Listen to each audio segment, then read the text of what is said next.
You don't want people to find out? No, I'm talking about my family, like my mama, my daddy. You don't want them to find out? Why not? Because I haven't told them myself. 19-year-old Devon Kareem Robinson had been keeping a secret from his parents, but when the truth finally came out, it was far darker than anyone could have imagined. And in a single night, he shot 5 people, killing 3 because of a secret that had begun to unravel. It's real important, man. 3 people lost their lives that night. But even after turning what was supposed to be a house party into a bloody massacre, and at the same time being caught on CCTV, Devon still believes he can slip through the grasp of justice. 3 people died. That's not funny. What's funny is you sitting here trying to accuse me of something I didn't really do. This haunting massacre happened on the night of May 25, 2019, when 5 friends planned a house party. Like anyone planning a party, they made a quick run to the store.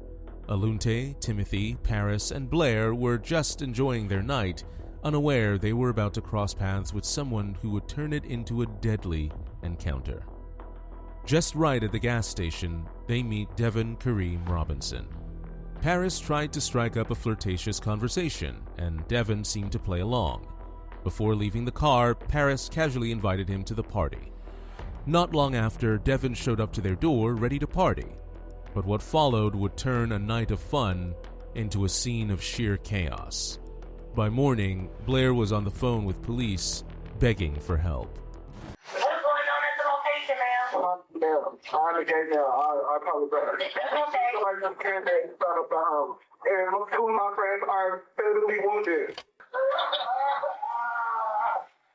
Hello, sir. Is the bleeding control now?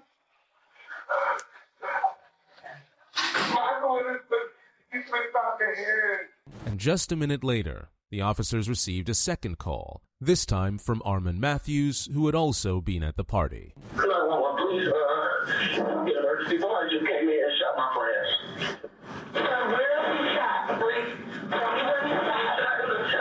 Shot in the chest now. When officers finally arrived, they were met with a horrifying scene. Blood splattered across the walls, and Alunte, Paris, and Timothy laying dead. Now, with the killer on the loose, the detective's next step was clear. The survivors were brought in to give their statements and help piece together what happened. Describe this person that came in and did that. All I really saw was his eyes. I saw that he had on a black ski mask and a hat, maybe a black coat, like all black, but I couldn't really tell him out because I was too busy trying to react. And okay, we'll work through that. Now, when you say ski mask, just something to cover. Mm-hmm. Was it like here? Man, or just it was like here. He had his top half covered with a hat like. Okay. All right, man. So, you know, work for the homicide unit, right? Why would somebody want to come in there and try to harm you guys? I don't know. I predicted that it was a hate crime. Tell me, man. Who do you think that? To be honest, I don't know. Neither could identify the killer at first, but Blair remembered meeting a man at the gas station giving officers their first lead. He was like light-skinned. I can't really describe exactly what his features were. I can only remember that he was light-skinned and 5'8". Who was talking to the light-skinned guy? Paris. Paris? Yes. Okay. And her only intention was basically to just have a good time. Mm-hmm. And I mean, I know that the definition of a good time can sometimes be dangerous, and what she was doing was dangerous, but she literally meant no harm. With their only lead in hand, officers combed the area around the house, checking for nearby CCTV. Luckily, they found one. Though the footage was grainy, it showed a man fleeing at the exact time after the shooting. When they reviewed the gas station cameras, they finally got a clear picture of Devon. The footage captured the entire sequence, the victims meeting Devon, him deciding whether to go stopping by the shop and walking away. They also uncovered footage of Devon returning to the station hours later, looking visibly disgusted, as if he might be about to vomit. The officers began their search in the direction the footage showed Devon running, first toward Burnswick, then continuing towards Buckingham. Robinson's residence was identified as 3440 Buckingham, but Devon was nowhere to be found, and his mother had also disappeared. Eventually, after an anonymous tip, officers located Devon hiding on the opposite side of the street.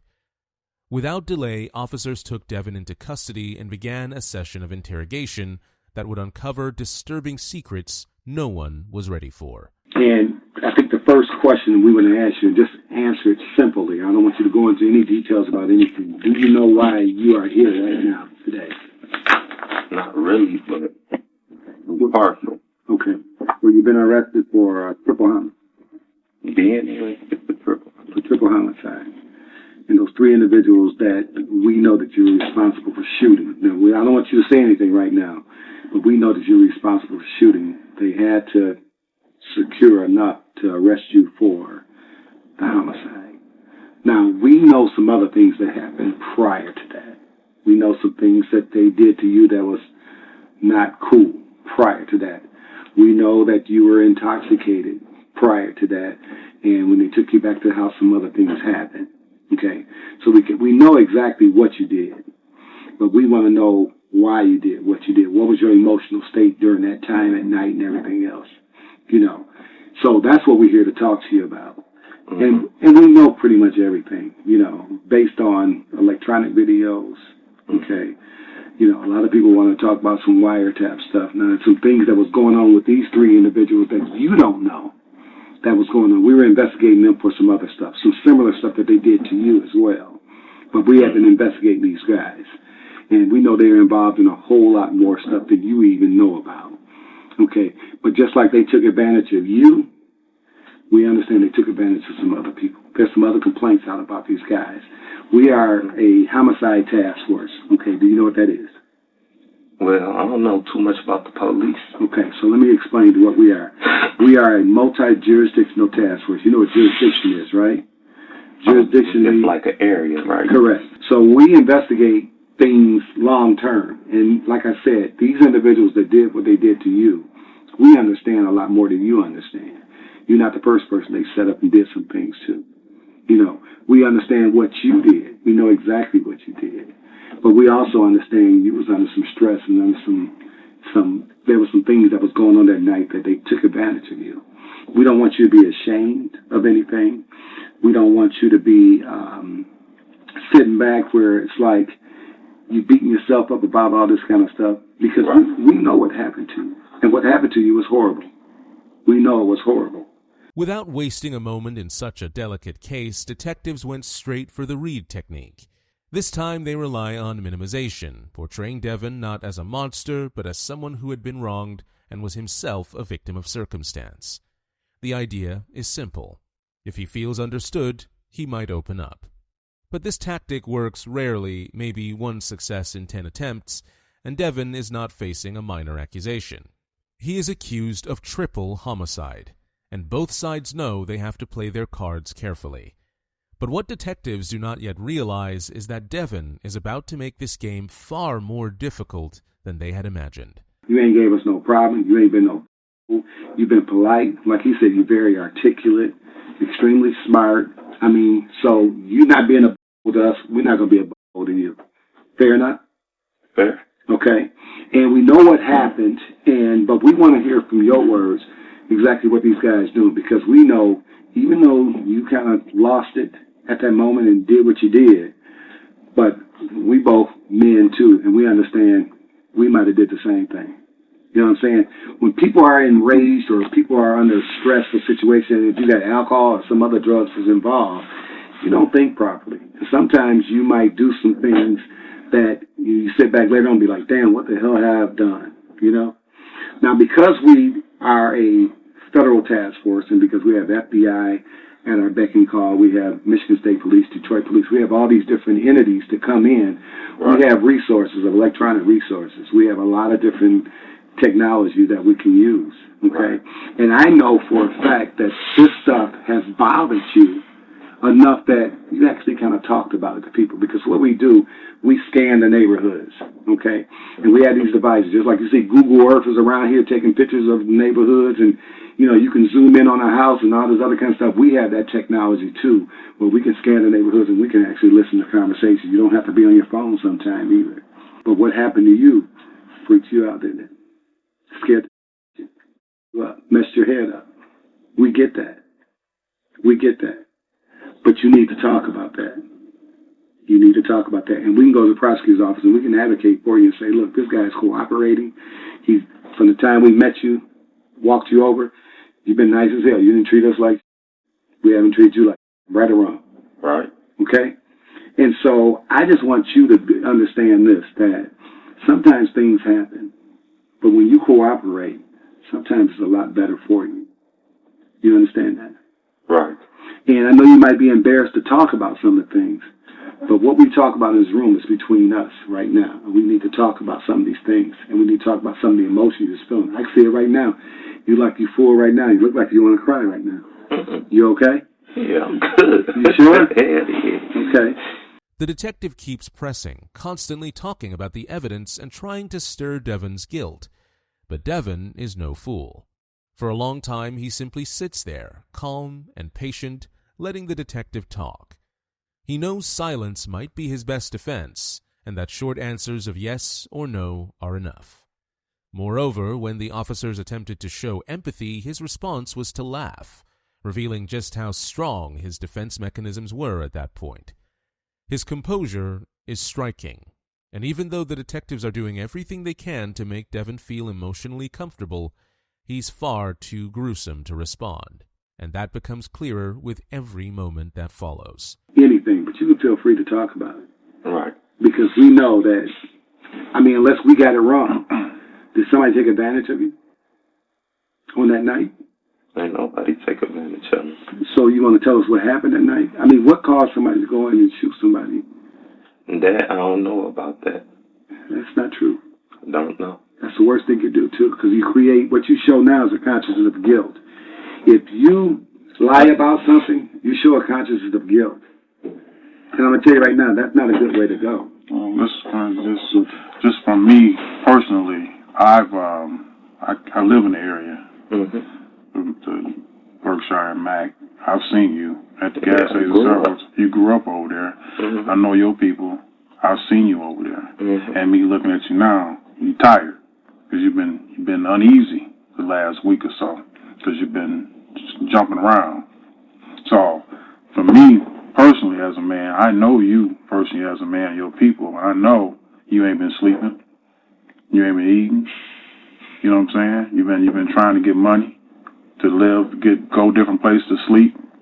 You know what I'm saying? So I need you to consider all that. You know what I'm saying? Ain't nobody judging you, regardless. You know what I'm saying? Mama, family, ain't nobody gonna judge you for what happened.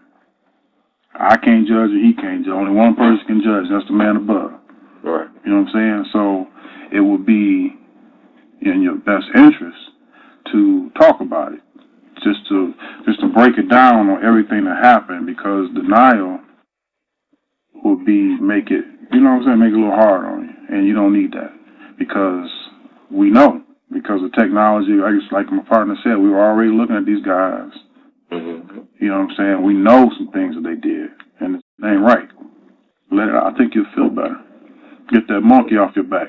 Ain't nothing to let out. I ain't did nothing. Okay. Let's just say this then. Let me take it a step further. If you didn't do anything, right, we know for a fact that you were there at the house that night. Just like right now, I'm touching this tape. I'm leaving DNA like a mother right here. We know you were in the house.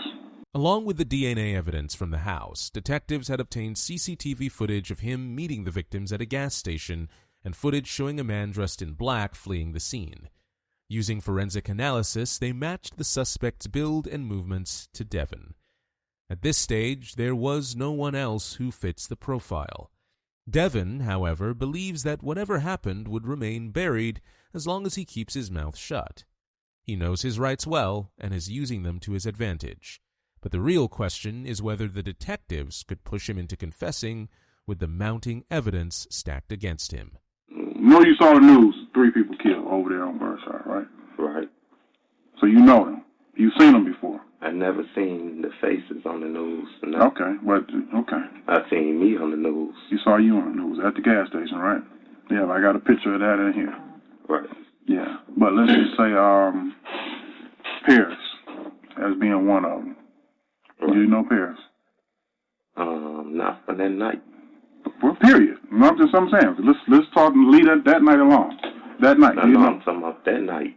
I ain't no Paris other than that night. Other than that night. So you did meet at the gas station. Him or her, right? Not really at no gas station. In the neighborhood. Yeah. You did meet him. Right. So let's talk about that. That is important because if you didn't do anything, the word is out. We think you did.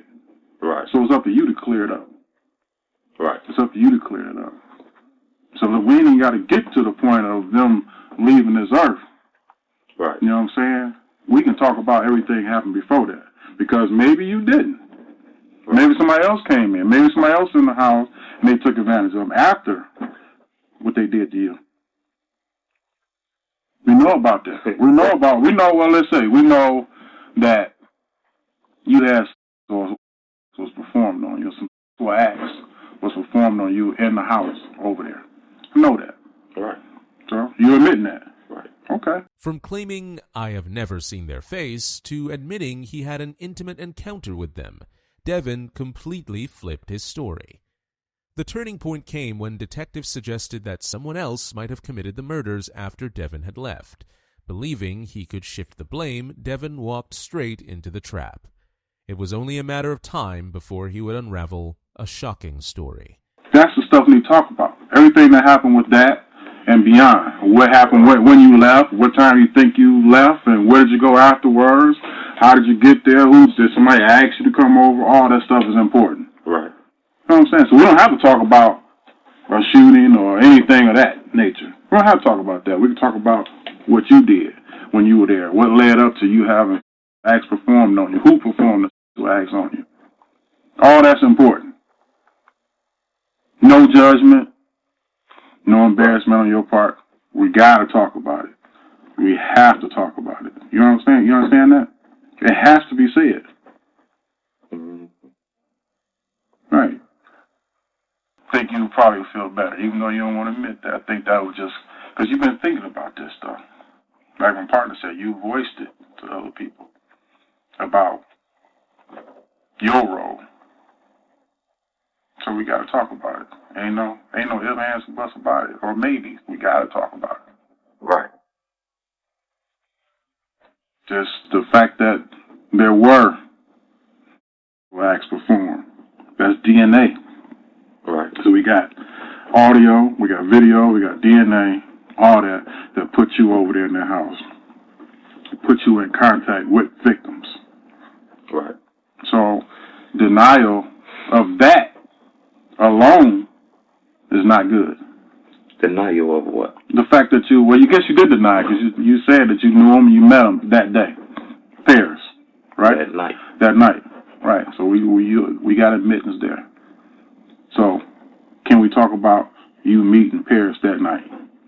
Just the fact of when you met him, what was your perception of Paris, what you talk about, and what happened? Can we talk about that? What happened in your conversation? No, I can't hardly remember. So what do you remember? What was Paris wearing? Or how did you know the person's name was Paris? Because that's what he told me. You want to say she or he? He. Okay. Did you think it was a she at any point? No. No? Did Paris carry himself as a she? No. Okay. So y'all was just cool kicking it? Yeah. And where did you meet Paris? Like down the street from the gas station. On Mac? Mm-hmm. What? Down the street from the gas station on Haverhill. Haverhill. Right. Okay. That's the corner where your people stay, right? Nope. Around you. That's around the corner, next block. Yeah. How did you meet? Pulled up on me. Paris pulled up. Paris driving by himself? Mm-hmm. A car full of people. Car full of people? What kind of car? I don't know. You know what color? Can't remember. What you think? Like silver or gold. Okay. How many people you think was? You said a car full of how many people? Like 4 people at the... Plus Paris or 4 with Paris? 4 people. Okay. So what, they pulled up on you? What happened? Me around the corner. I walked around the corner. Chilled for a minute. Mm-hmm. And I left. the corner, outside or inside? Inside. I came outside a couple times and left. Okay, but then when you was chilling inside, that when the acts happened? Yeah. Okay, with Paris? Yeah. Okay, just Paris? Yeah. The murder investigation suddenly takes a dark new turn, centering on the victim's ties to the LGBTQ community. Could Devon's motive have been rooted in hatred for the community?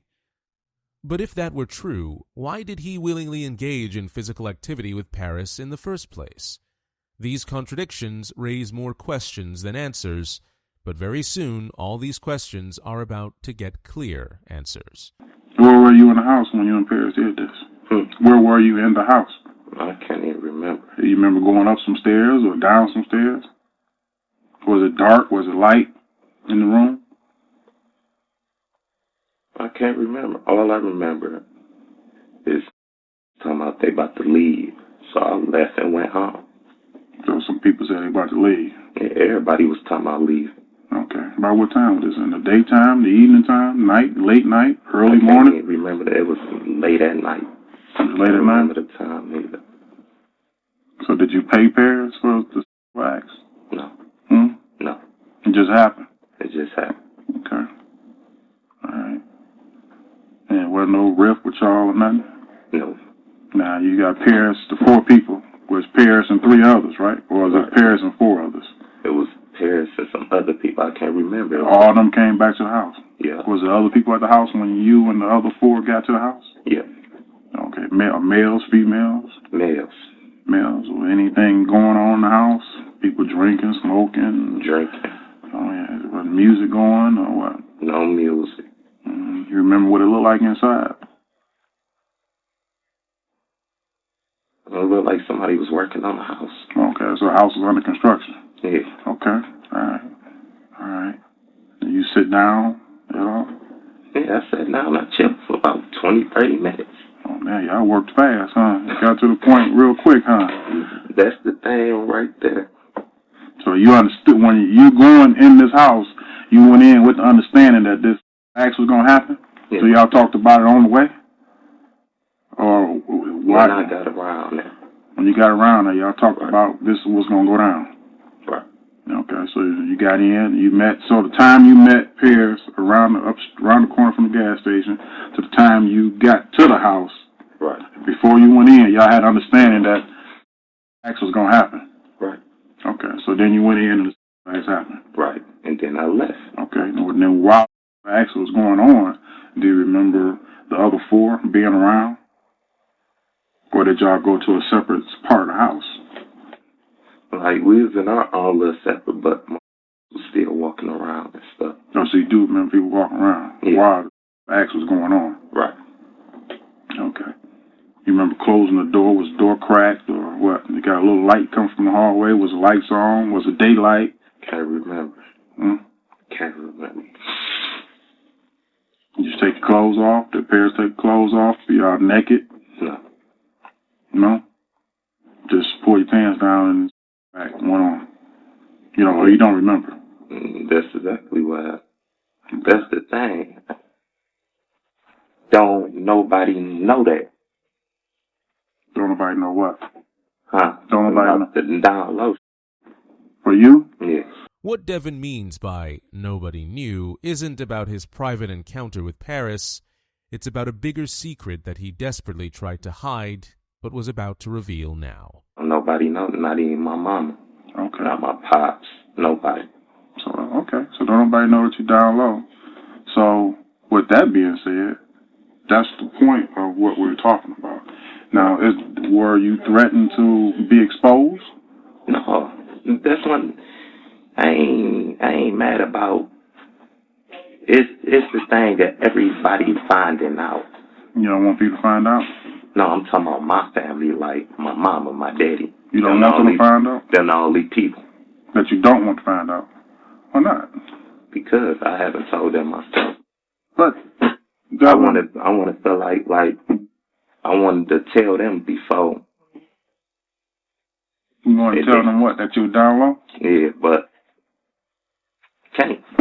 You wanted to tell them before this stuff happened? Yeah. Okay. So now you feel you have to tell them, but you can't. But it's important, as I started off, nobody can judge you. Right. Nobody. And mom and daddy gonna love you no matter what. That's mama and daddy. You know how you feel about mom and daddy. But you gotta remember or recognize how mom and daddy feel about you. You mom and daddy's baby no matter what. Yeah.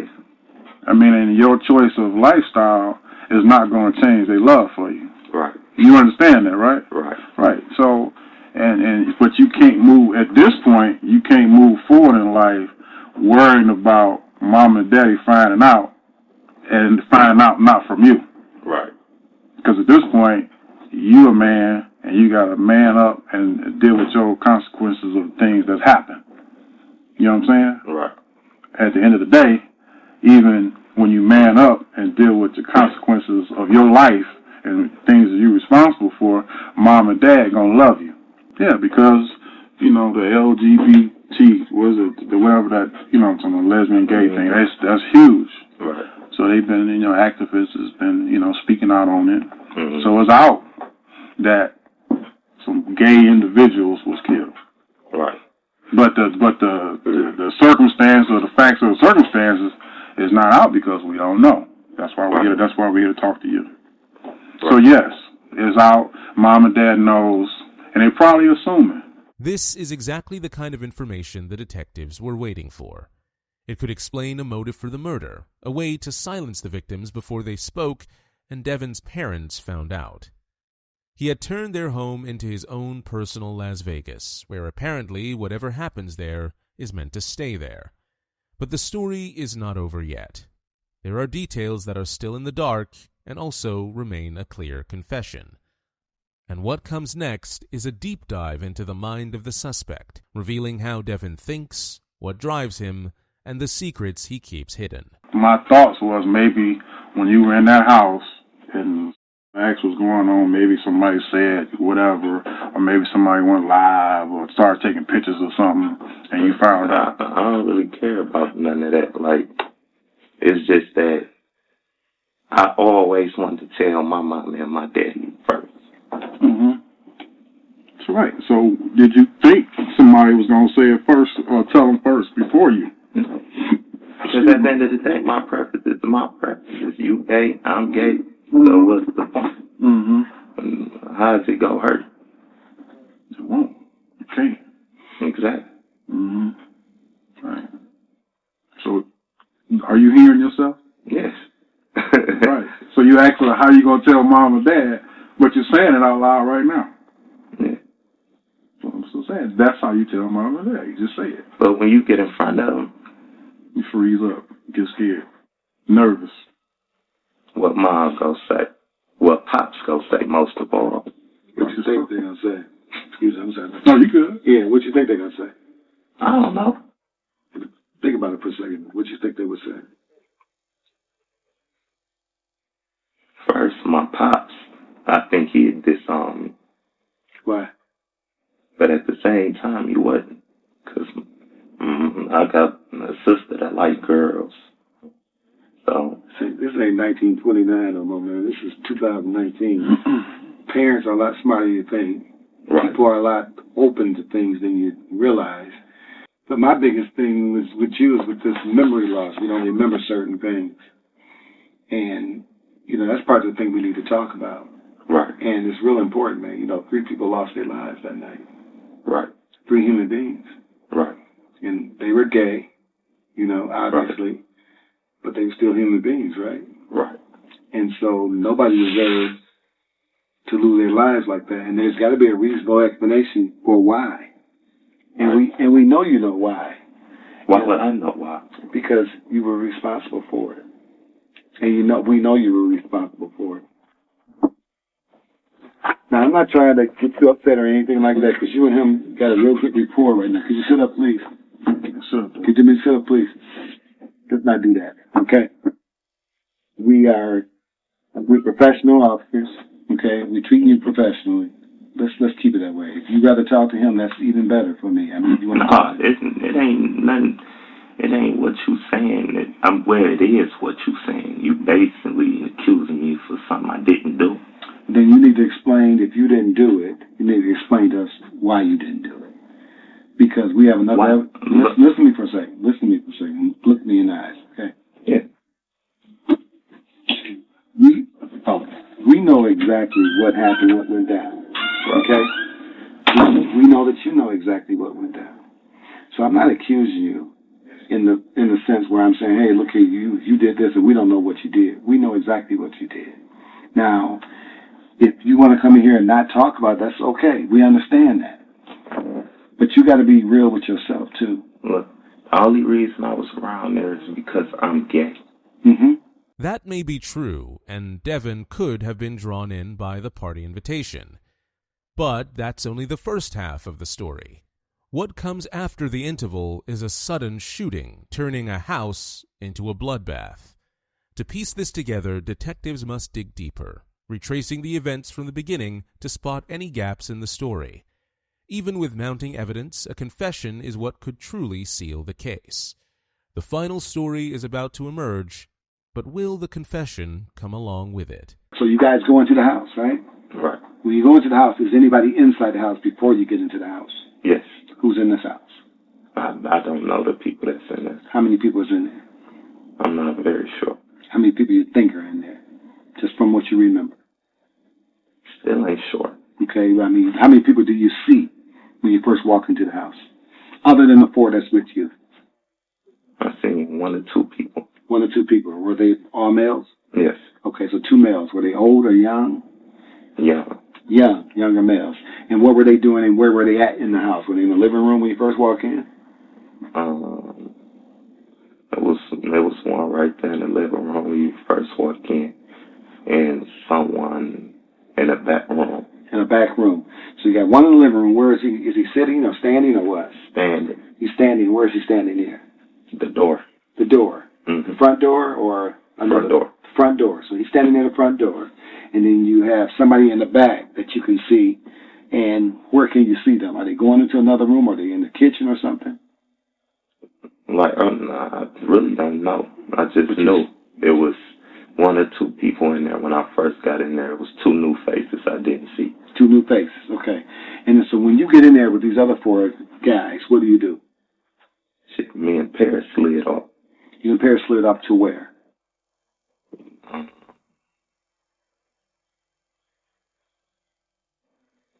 Yeah. Upstairs.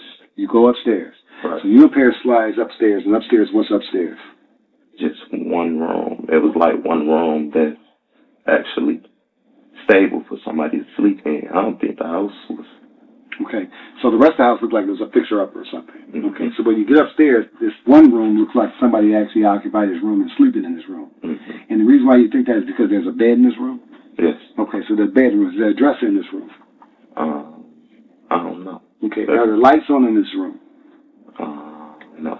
Okay, so the lights are off, but you can see some stuff because there's some sort of form of lighting in there, right? It's right. Coming from outside or something like that. Right. And what time is this? What time of night is this? I don't know. About what time? I know I went to the gas station like 3 o'clock. PM, AM? AM. AM. Okay, so you know it's around 3 a.m. It's in the wee hours in the morning, right? Right. And you're upstairs, but you can see that there's a bed. The lights are out, but you still can see there's a bed, right? Right. And you and Paris go in that room. Is anybody in that room when you first get in that room? No. Okay, so just you and Paris in that room, right? Right. And then you and Paris engage some kind of way. Right. Right? Do you engage on him or do he engage on you? He engaged on me. He engaged on you, and he engaged on you by doing what? Oral. Oral. So he practiced fellatio on you. Right. You know what fellatio is, right? Right. Okay, so he go down on you, right? Okay, so when Paris go down on you, is anybody else in there? No. Okay, are you intoxicated at this time? I was smoking weed. Okay. I wasn't drinking no liquor. Okay, so you just had a little bit of marijuana in your system at the time. Yeah. Did you and Paris smoke any while you was up there? No. Okay, so Paris ain't smoked with me at all. So you was already high? Yes. And where'd you get high at prior to that? That was before I came over there. Before you came over there. So you was already high. Were you real high, just a little high, or what? Just smoked 1 blunt. Okay, so just smoked a blunt. So you wasn't out of it like sleep or out your mind or passed out or anything like that? Right. Nobody slipped you any kind of Mickey or anything like that? Right. Okay, so nobody drugs you or anything as far as you know? Right. Nobody put anything into your juice that you had, right? Right. Okay, so now, Go ahead. No, I was about to say, I ain't open it right off. Okay. But you upstairs. You on the bed. Are you laying on the bed? Like, sitting on the bed. Sitting on the bed. And then Paris is down on his knees performing something like that. Right. Okay. So, during this act, how long did it last? About 20 minutes. About 20 minutes. Right. Okay, so you guys engaged for about 20 minutes. And then afterwards, what happened? Shit, we went downstairs. Okay, nobody else came into the room during that time? No. Okay, so you go downstairs. Now, did you have an opportunity to leave some DNA on Paris or in Paris or anything like that? Yes. Okay, so you came in his mouth or whatever? Yeah. Okay. Did you guys have any other kind? No. Okay, so only DNA you may have left in his mouth, is any on the bed or anything like that?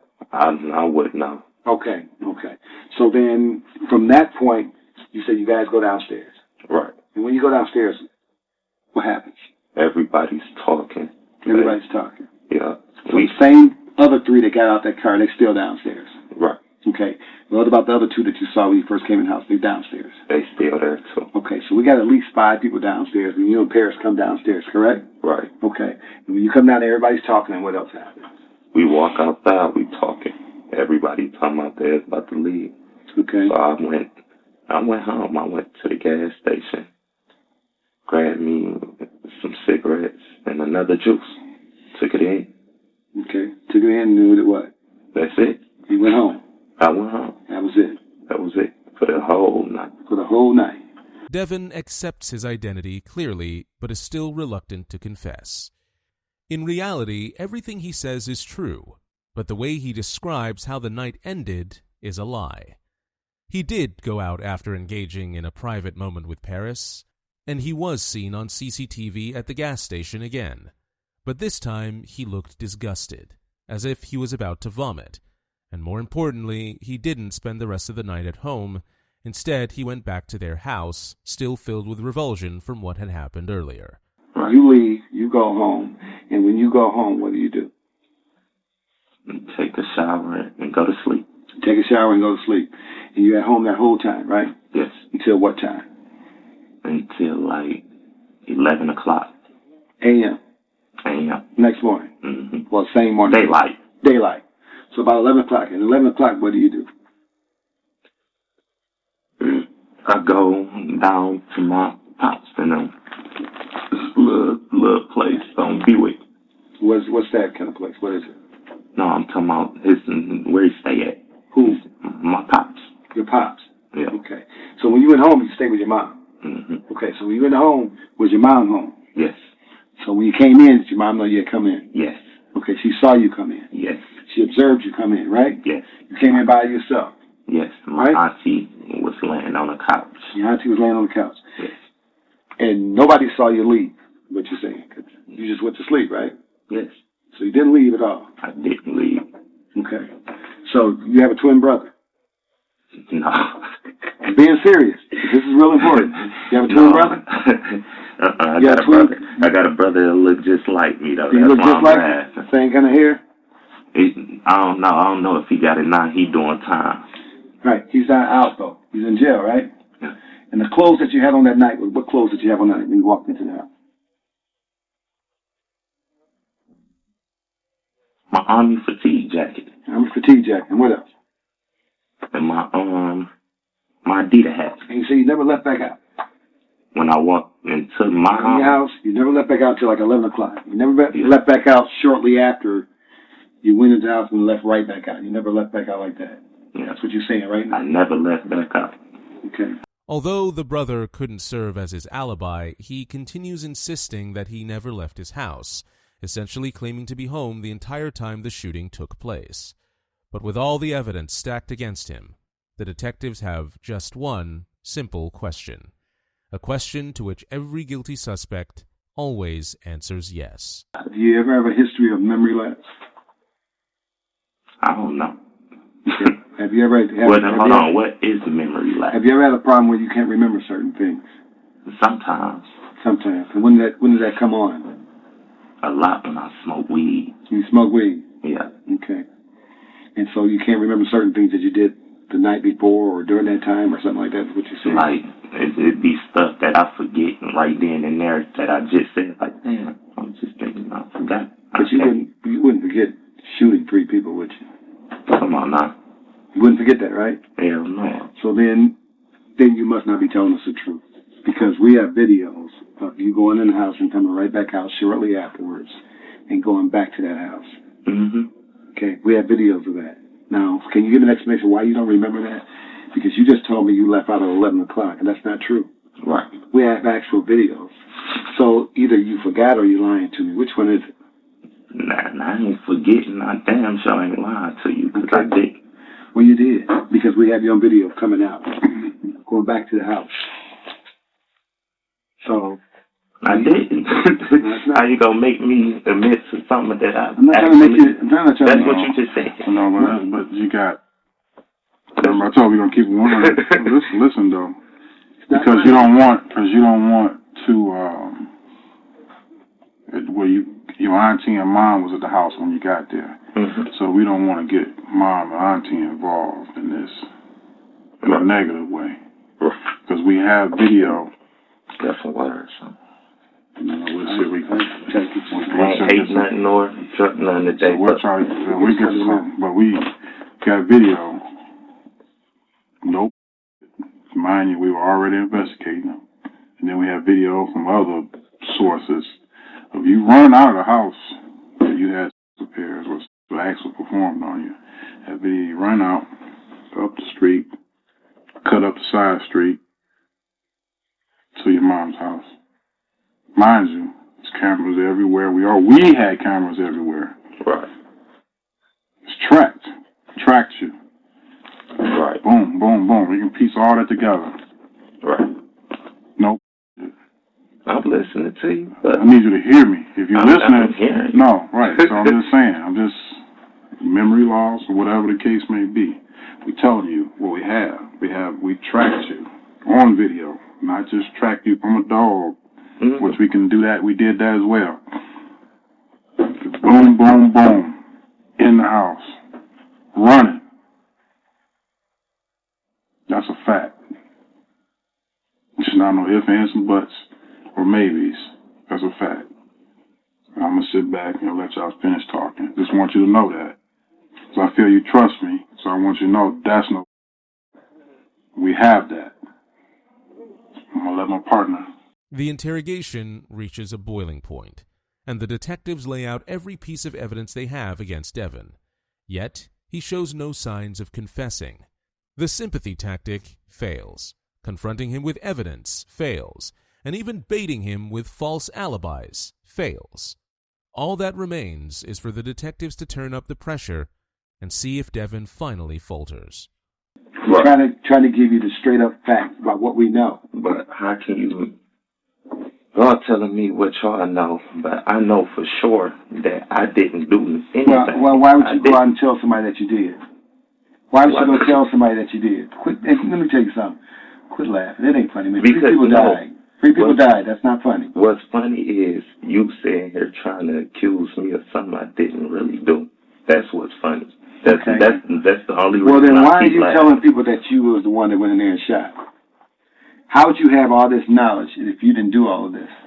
So either you protecting somebody else or you protecting yourself. Which one is it? I never told nobody I was nowhere near there because I didn't. Not true. We heard it. Not true. And another part that's not true, where you said you didn't leave the house until like 11 a.m. Not true. We saw you. Okay? We saw you. All right. So what I'm trying to tell you is, it's not good to lie about it. You demonstrate a consciousness of guilt, which is not good. And you should be showing some remorse, because I don't take you for a killer. You're not a killer. You're not a cold-blooded killer, or are you? You need to educate us on this. I don't believe you are. And I believe something happened where you had to go back in there and you shot these guys for something. Maybe it was a robbery. Maybe it was this. I don't know why you did it. That's what we asked you. Why did you do it? We know what you did. Maybe you went in and you saw them shot and you ran out. I don't know. And that's where you come in. You got to tell us that. When I went home, like literally home. Did you willing to take a polygraph? Was lie detector test? And Can we set that up? No. Huh? No. Not without my attorney present. Through your attorney, we gonna set that up? So If- once if- we find if- out, if once my I find out who attorney your give attorney me is. the okay. But you confident that you can pass a test, polygraph? Yeah, I'm nervous right now. I'm Not shaking right, not and today. everything. Not today, but once you calm down and you get the attorney, you calm down, you feel confident that you can pass the polygraph. Once your attorney gives you the okay. You confident you can pass the polygraph test? Honest. You got to talk to my attorney. Okay. Devon, till the very end, refuses to say anything further without the presence of an attorney. Although asking for an attorney is a right and not a definitive proof of guilt, his timing is far too spot on. Just as he hears about a polygraph test, he shuts his mouth for good. But even though the detectives can't get a confession out of him, they play him one last time before they leave. But because people died. They died, man.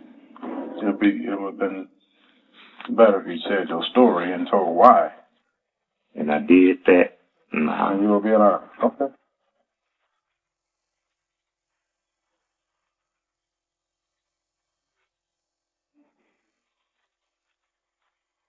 Yeah, mom and dad already do know you're gay, you know that, right? You haven't told them, but they know. Yeah, they do.